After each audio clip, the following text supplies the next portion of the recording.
Welcome to Muddy River News this week. I'm Bob Gough. My guests today are Todd Pettit, the Superintendent of Schools for the Quincy Public Schools, and Kim Dinkheller, the Director of Teaching and Learning. Teaching and Learning. How could I not remember that? We just said it 5 minutes ago. So it's Friday as we record this. We want to talk about the Illinois report card, the school report card, which just came out this week. And I know you've all been diving into it for the last 2 days to prepare for this interview. Compelling. Compelling reading. It's a lot of stuff. It always is every year. But I guess, first question, Todd, what's the overall takeaway for you? So, like, any time we look at our data, and especially this data in terms of we're talking about, test scores, it's a one snapshot, a 1 day, 1 point in time, right? And so I try to keep grounded in that. How are our kids achieving in that, capturing that moment, and also being grounded in all of the other assessments, as you all know, as being a husband of a teacher, that are ongoing throughout the year that measure, a student's growth and success. So truly, it's really looking at that. Are we turning the needle in multiple areas, academics and attendance, and are we moving in the right direction?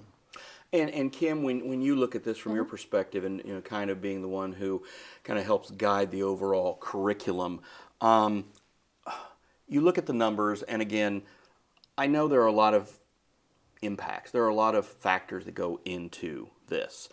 And a lot of it is home environment, but still a lot of it is also on the teachers. Fairly unfairly, it is their jobs. So when you tell them, and sometimes the numbers aren't great, and you have to talk and have these conversations with the teachers, what do you try to convey to them to say, look, we know you're giving it your best, but what can we do on the front line? So the first thing is really understanding what was this really measuring. So if we look at like reading proficiency or ELA proficiency, it's really saying, like, what is this test actually telling us? So if it says, like 30% of students are proficient at ELA in this grade level, then we have to say they're proficient according to this test, according to the state standards, and a student's application of that. And so then we also look at what other evidence do we have? Because, it is hard because you look at a score and you think, kids are, only this many kids are proficient. Well, proficient on applying the state standards, but we also want to take a look at what do we see in the classroom every day? What do we notice when we're listening to a child read or we're watching a student work through a math problem? And so that's really our big piece is let's take a look at be literate about what this data actually says, data literacy. And then that way we can look at, okay, if we do need to make some improvements in somewhere, what are we noticing that kids were struggling maybe to apply? They can read, they can do math, but where was it that maybe they were getting a little confused? And then do we need to do a little bit more with our instruction, for that particular skill set? So that's really what we take a look at. I will tell you, we never want to discredit what a teacher sees every day in a classroom, and we would never want to rest on like 1 day snapshot. And we also want to look at growth, so are we looking at like the number of kids proficient in this grade level, but then how did the kids last year that were proficient at this percentage this year as the next grade level up, how much did they grow? So we also want to take a lock at the growth too. And to your point, Bob, you talked about just variables and factors that go into what a school report card looks like, especially when we think about academics. But in that regard, you also look at the the standard and what is that standard score that the state is looking for that's going to measure proficiency. And as you know, that is on a continual increase over the next few years. And the state did that purposely because they just didn't want to go from point A to point B this quickly in 1 year.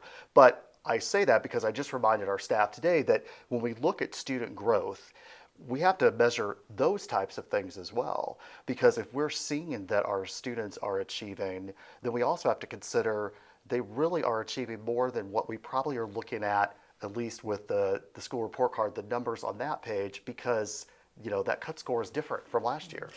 And also in looking at just the kids in general, when they're coming in, you look at the high numbers of the poverty numbers and the low income numbers, and those are higher than the state average, and trying to factor in that environment. And I know in hearing it that when Ellen, whether it's taken food to school, or whether it's snacks or whatever, and it's like making sure the kids get fed and all that. In a lot of those cases, you all know, sometimes it's the best only meal they get all day. So to try to put those kids in a better position so they are more receptive to what the teacher's teaching. Yeah, so it's interesting because when you're looking at what those what that's based on, it's actually also not the whole school. There's not data that's included for academics. It's only for, like, in an elementary school, it's only your third, fourth, and fifth graders.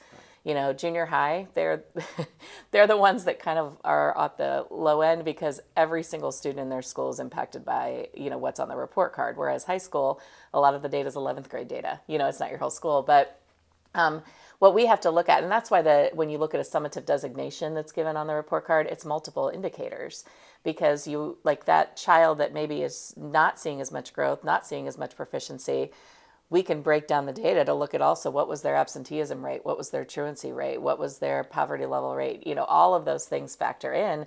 And then what we do is we set up systems to make sure that we try to not have kids fall through the cracks. The hardest part for us in kids falling through the cracks is the kids that don't come to school. If we can get them there, we can set up lots of different opportunities for them to work on deficits that may come up. But if they're not coming, it's like, how do we get them there? What are the truancy and attendance numbers? Because I did not get a chance to look at that. Well, there's actually three different ones, because it's Illinois. We like data and confusing data. Yeah. So that's another thing. If anyone looks on the Illinois report card, you're going to get dazzled by graphs and charts and all of this. But at the top of every page is an explanation of what you're looking at, and I'm always like, please read that, because it doesn't mean what you think it might mean. But our truancy, our chronic absenteeism, and that would be you're missing 5% or more of your school year, but it's excused or unexcused. So if you're leaving for a vacation, it's still going to come against you. That's going down. We went from, I want to say, down maybe like 2 or 3% points from last year. We're still a little bit higher than the state, but I want to say like our chronic absenteeism, like 28%, the state's 26%. But that's been decreasing since we came back full time to school in 2022 or whatever that was. Then there's also a truancy rate. So a truancy rate means that you miss more than 1% of school, but less than 5% of school. That one is like in the 20%. And then there's the chronic truancy. So chronic truancy means you're missing like 5% or more of your school year, and that's all unexcused absences. That one is decreasing, but in all areas we're going down, but we are still a little higher than the state. You mentioned 2022 and coming back, the COVID. I mean, how much of a COVID hangover, for lack of a better word, are we still experiencing? I think it varies from student to student. I think in multiple ways. I think teachers will tell you yes. I think we were in Quincy lucky because we had an in-person option, and I think that was very helpful. I think there were kids that were still learning online that were good, but we also know that there were some loss in that. I think the other thing, we have kids that are just experience school differently for a few years. And especially when you look at our young children that maybe didn't have an early childhood opportunity, we do see some of it's social skill deficits, because they were isolated for so long from their peers. Because learning happens so much better when you're learning in a peer group versus learning on your own. Absolutely. And so even, I have a senior, and they were in 8th grade, and they stayed in the one classroom all day at junior high, which was great. But I do think that, they missed out on some things that I think maybe we didn't see the impact now, but maybe you're seeing a little bit more of now. In the world that we live in, just like Kim said, just the impact on our students, but it's all of us. I really consider that in terms of, coming out of a pandemic. I think it's impacted all of us in terms of how we interact or how we want to interact, sometimes even, subconsciously. As a society. So when you talk about those social and emotional needs, and a lot of times, in education we throw around the acronyms, but the social emotional learning, and your audience will hear that quite often when there's an educational article, right? Because kids, there's a higher anxiety rate now, and and that's not just with students, that's with adults too. That's why the mental health profession has seen such an uptick. But that goes back to those services outside of the classroom, that we have to provide as a school district, but also teachers like your wife who we have to professionally develop to be able to address those needs. It's to some degree uncharted territory that that the education system has not seen before. I guess I shouldn't say she's been teaching 30 plus years. She doesn't need any more development. She's fine, but I won't say, I won't go there. So we all need help. We all can get better. Honey, I love you, but we all can use help. Also, on the summative designations that you brought up earlier, there were no exemplary, 6 commendables, and 1 targeted. The targeted school being Quincy Junior High. Yeah. What does that mean? Okay, so again, with the complexities. By the way, chronic absenteeism, I said 5%, it's 10. Okay. Sorry. See, when you... Yeah. Edit on the fly, no problem. I know, but it was like, oh, I got to say that. No, I got to say that right because I don't want someone to go, it's not 5, it's 10. Yeah, I hear you. Okay, so all states have to have a way to, for lack of better terms, grade your school, right? And so each state gets the opportunity to create what that looks like. There's some states that actually give a letter grade to every school, like an A, B, C, D, or an F. So in 2018, Illinois put out what they called summative designations. And surprisingly enough, they're already looking at doing it differently in the next 2 years. So at the summative designation, there's actually 5 different designations a school can get. And it's all based on your overall score of these multiple metrics that include academic factors like proficiency, growth, high school, its graduation rate. Then they also figure what they call school quality success factors. So that's like chronic absenteeism, high school, it's 9th grade students on track. And then each one of those carries a different weight, and then you get this overall number. So it is a moving target because where those cut scores are based on what they do is they get all the data from every single school in the state, and they put all K through 8 schools in one big bucket. And they look at the lowest 5%, which schools are in the lowest 5% of that score. And then they look at the other end and which schools are in the highest 5%. And then they make a cut point there. So if you're below that line, you're either a comprehensive support or an intensive support. And what that means is it's school improvement support. Right. And then if you're exemplary, you're up there. Now, what targeted and commendable, which is kind of in the middle, commendable means all of your all students group, and then any student groups that you have. Now, to have a student group, you have to have 20 or more kids that fit that criteria. So you'd have to have 20 kids in your school that qualify under the criteria for low income, or 2 or more races, or children with disabilities. If you don't have 20 or more kids in your school, you don't have student groups. Targeted is when your all school is fine, but you might have one of those groups that is a little below that cut line. And so that means your targeted school improvement should be around those 2 groups of students. Okay. So for junior high, they're like a commendable school overall. They've just got 2 student groups, and that cut score, one of the student groups was like actually both were like right there. Mm-hmm. And so what they do is they'll get some school improvement funds that they can put toward professional development, instructional resources. Once you're identified as a targeted school, you have 4 years, even if you change in your commendable, because like Denman last year, they were targeted. They're commendable this year, but they still get a few years to stay that on track. So that's really what it means. So like junior high is, they've got a couple of student groups. The other thing that factors in is that's based on last year. Right. So it's the 8th graders that are now high school and a whole new, and like the 5th graders that are coming in weren't even figured into their data. Right. So that that is factored in next year. Then and then next year. So you've always got like a couple new, like there's always one class of kids that really has no impact in the school year when you receive the data because it's from last year. And again, I know that that designation, when you look at that and the differences there, people will look at that and go, "What the heck is that?" That's why I asked. Yep. So, but junior high, it's number one, it's just that age is just hard. Well, they're all not easy, but that age is specifically, and then their kids are all kind of still thrown in there. Baldwin at one time was kind of that 4 through 6 melting pot, and then Baldwin was broken up, and you went back to the neighborhood schools. Now you're really kind of getting that in junior high, where that's the first time where they're getting that initial, as opposed to 4th grade, a massive amount of people. It's now it's their first 6th grade. Yeah, it's a big transition year.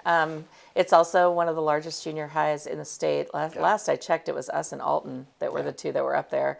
The other thing is, ages 11, 15 is the second most critical developmental stage in life outside of birth to 3. So you've got the most changes going on there. First time that you're taking them out of a self-contained classroom and you're having them switch schedules. And it also, from a application of standards, things start to shift significantly when they get into 6th grade. Like the math standards move away from like data and measurement into complex number systems because of the way that the math works. So, it is, I'm going to be honest, junior high is kind of like my little home because I spent most of my career there before I went to the district office. It's one of those things that you're like, gosh darn, we're so close, but there's so much happening in a child's life at that time. Like I remember saying to my mom and dad when my son was young, I'm like, I've been working at junior high for a while. I think I want our son to live with you. I'm just anticipating that I might not like him when he's in junior high. I don't know if that's true, but I hear you. But it's like a really hard age. But the great thing about it is when we looked at the numbers that came out for the new one this year, because that target is moving, so like last year that cut point for targeted and commendable was like like 34 or something, and this year I think it's at 40.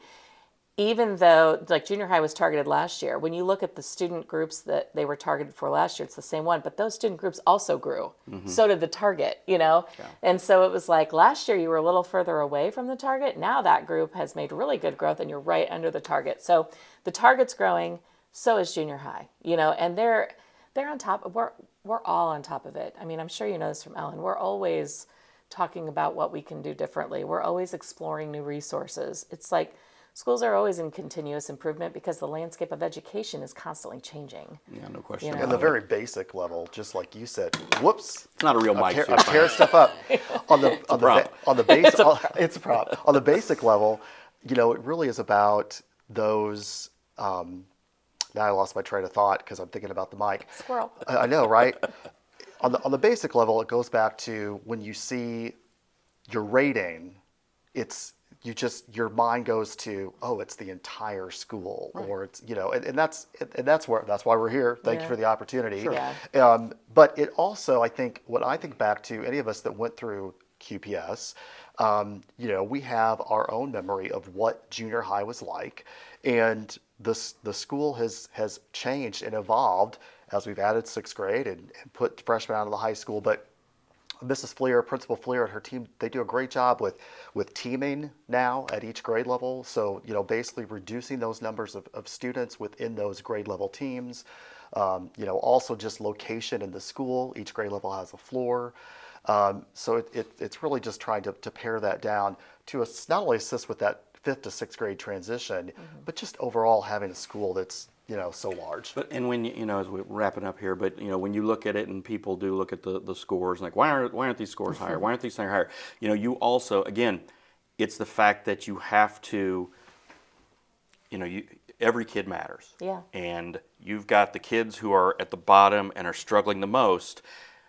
They need extra help. They want extra help.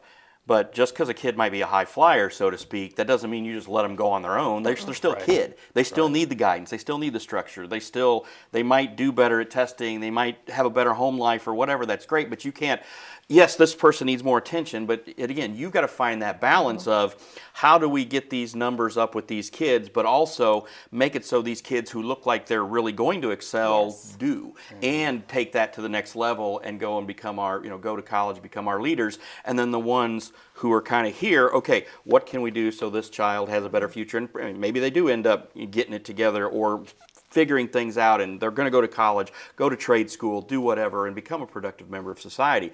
But again, that's you guys have to pay attention to and take into account every student and their own specific needs. There is no cookie cutter that says, do this. No, and that's the thing. Everybody has levels of support they need. Yeah. Just because you're proficient in the state standards, you might be struggling in another area.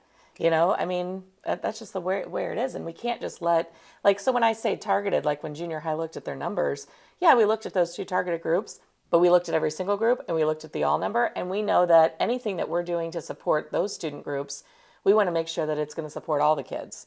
And I think all schools are that way. When it's a problem for some of the kids, then it's probably a problem for somebody else and we just don't know it. And so that's what we have to do. We have to make sure that we're always looking at what the needs are of the kids that are in our buildings and in front of us daily. And that might change from time to time. I mean, I will say, you could probably ask any one of the principals to say, do you feel like you've got different things going on in your buildings today than you did 2 years ago?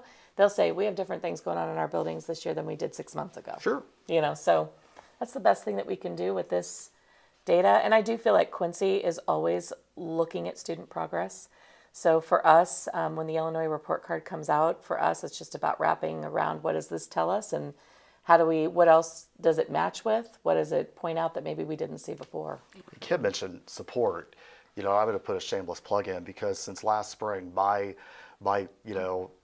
conversations I've had with most people when they come up to me and say, Todd, how can we support the schools? And that's a key word because it's really about how community, and that's everybody in the community, parents and otherwise, support our schools, how our schools support our students, and how our students then become members of society and support. But one of those areas, and I know that you know this, is through our mentoring program. And I don't want to ever minimize that because the mentors that we have are vital, pre-K through 12th grade. And this year is our 30th year of mentoring. It's those types of programs at QPS that really make me proud to be the superintendent because they're valued and they're valuable. And so we had a goal of 30 new mentors, and to date we have 31, or it might be 32 now, but we're always looking for more. Like we filled those 31 mentors, we could take another 30 and still have students. So when people say, how can I get involved? Just that hour a week is monumental in the life of a child. I know Tracy Butte does a great job with the program, and I've witnessed some of their work firsthand as well. And if it's not through a mentorship, it's through financial, like the foundation, Dream Big. As we record this, Friday night is Dream Big. We're not running this until Monday, but we got Dream Big. We got the football playoffs. We got basketball getting ready to start. We've got the musical coming up. So it's a very busy time, and I'm going to let you guys get back at it and enjoy your weekend. Have fun at Dream Big tonight, and thanks again for everything you do. Thanks, Bob. Thanks, Bob. That's all the time we have for now. Have a great week.